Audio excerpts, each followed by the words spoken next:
मानव इतिहासको सुरुवातदेखि नै युद्धको स्वरूप निरन्तर परिवर्तन हुँदै आएको छ। तर आज हामी एउटा यस्तो डरलाग्दो र अकल्पनीय मोडमा उभिएका छौँ जहाँ युद्धको परिभाषा नै पूर्ण रूपमा बदल्दैछ। यो हो द डिजिटल फ्रन्ट। आजको यस विशेष विश्लेषणमा आधुनिक सैन्य प्रविधि र आर्टिफिशियल इन्टेलिजेन्सले कसरी हाम्रो भविष्यलाई आकार दिइरहेको छ भन्ने कुराको हामी गहिरो अन्वेषण गर्दैछौँ। आउनुहोस् यो गम्भीर विषयभित्र प्रवेश गरौँ। के भोलिका युद्धहरू पूर्ण रूपमा मेसिनहरूले लड्नेछन्? सुन्दाखेरि यो कुनै हलिउडको साइन्स फिक्सन चलचित्रको डायलग जस्तो लाग्न सक्छ, तर यो हाम्रो आजको वास्तविकता बन्ने बाटोमा छ। यसले विश्वव्यापी द्वन्द्वको भविष्यबारे एउटा ज्यादै गहिरो र अस्तित्वगत प्रश्न खडा गरिदिएको छ।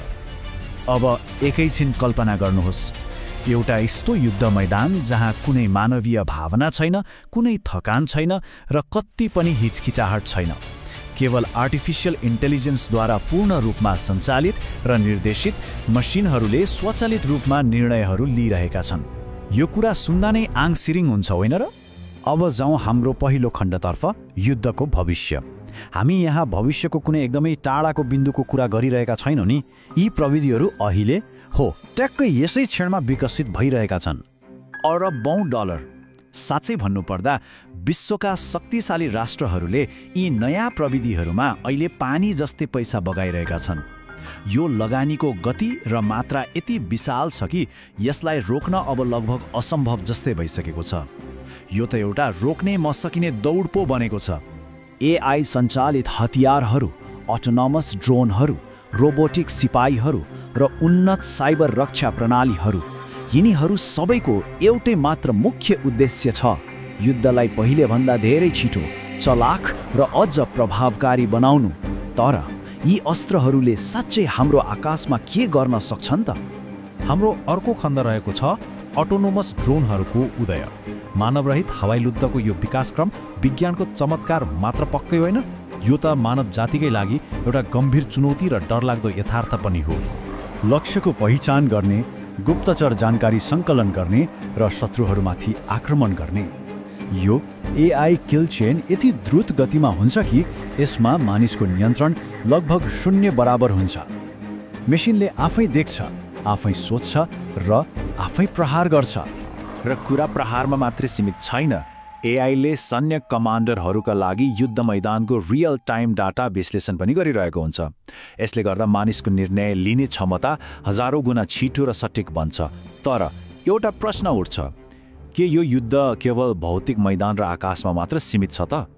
यो अदृश्य युद्ध अरू कहाँ लडिँदैछ? यसले हामीलाई ल्याइ पुर्याउँछ हाम्रो तेस्रो खण्डमा, अदृश्य साइबर युद्ध मैदान। यो त्यस्तो शान्त तर विनाशकारी युद्ध हो जहाँ कुनै गोली चल्दैन, कुनै बम खस्दैन, तर पनि यसले पुरै देशलाई शान्त र मौन रूपमा तहस नहस पार्न सक्छ। हामी सबैलाई थाहा छ परम्परागत युद्धहरू बन्दुक, मिसाइल र सेनाहरूको कोलाहलले भरिएका हुन्थे। विनाश आँखै अगाडि प्रष्ट देखिन्थ्यो। तर सोच्नुहोस्, भविष्यका युद्धहरू ह्याकिङ र डिजिटल आक्रमण मार्फत एकदमै शान्त तरिकाले लडिनेछन्। यो मौन विनाश परम्परागत हतियारभन्दा कैयौँ गुणा बढी खतरनाक हुन सक्छ, किनभने यसको निशाना सिपाहीहरू मात्र हुने छैनन्। सञ्चार नेटवर्कहरू, स्याटेलाइटहरू, ब्याङ्किङ प्रणालीहरू र हाम्रो घर उज्यालो पार्ने पावर ग्रिडहरूसम्म यसको शिकार हुनेछन्।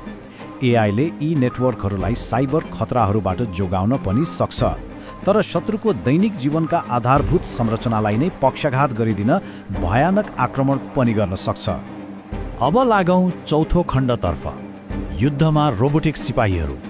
हामीले चलचित्रहरूमा देखेका ती धातुका सिपाहीहरू अब कल्पनाको पाडाबाट निस्केर वास्तविक जमिनमा कदम राख्दैछन्। रोबोटिक सिपाही र एआई नियन्त्रित ट्याङ्कहरू अब पूर्ण रूपमा यथार्थ बन्दैछन्।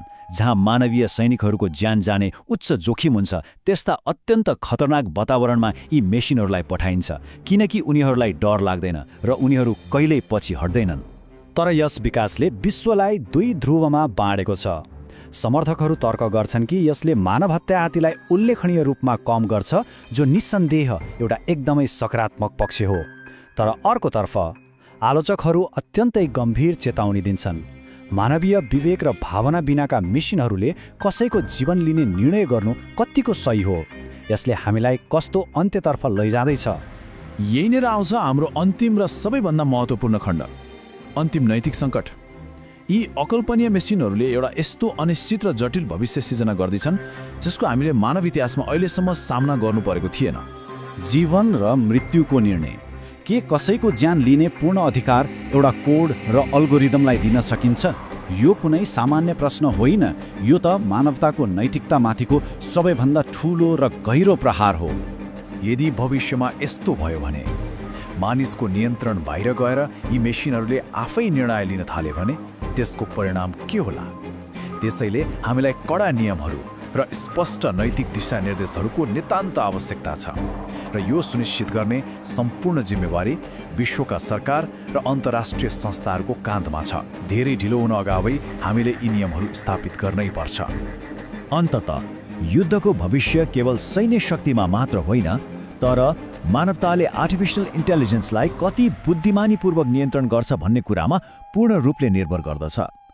प्रविधिले आफै हाम्रो भाग्य तय गर्दैन, हामीले त्यो प्रविधिलाई कसरी नियन्त्रण गर्छौं भन्ने कुराले नै हाम्रो अन्तिम भाग्य तय गर्छ। त्यसैले हामी जहाँबाट सुरु भएका थियौँ फेरि त्यही अनुत्तरित र गम्भीर प्रश्नमा फर्किन्छौँ। यदि युद्धहरू पूर्ण रूपमा मसिनहरूले लड्छन् भने के मानवतासँग अझै पनि शक्ति रहन्छ? यो प्रश्नको उत्तर पटक्कै सजिलो छैन, तर यो यस्तो प्रश्न हो जसले हामी सबैलाई लामो समयसम्म गहिरो सोचमा डुबाउन बाध्य बनाउँछ। आजको यस विश्लेषणबाट यति नै।